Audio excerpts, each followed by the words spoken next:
I think a lot of the time when people hear the word trust, they think automatically of really wealthy families. I think a lot of people assume that the only time you need a trust is if you're really wealthy. And that is simply not the case. There are lots of different types of trusts, number one. Most often, when I'm talking about a trust, I am talking about a revocable living trust.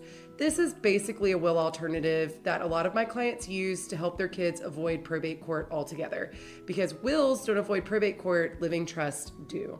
The main goal of a living trust is to avoid probate. So here's the deal. It doesn't matter how much money you have. In the state of Georgia, if you have an estate worth $5,000 or $5 million, it is going to go through the exact same probate process. If you pass away and do not have either the beneficiary designations right or a living trust.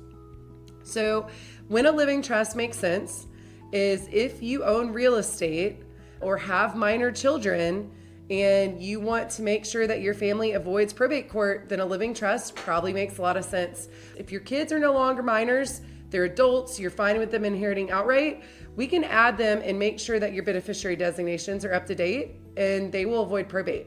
If your kids are minors, minors cannot inherit. So those life insurance and retirement policies that would normally avoid probate are going to just end up right back in probate if something happens to you while your kids are still minors.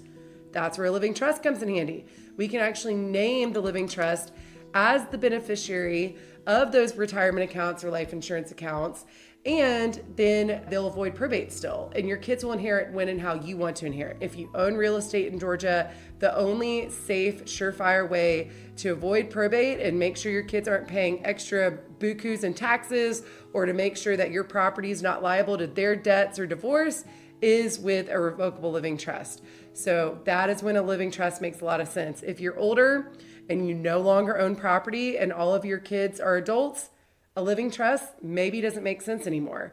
So it's very dependent upon what your goals are, what your family looks like, and what your assets look like.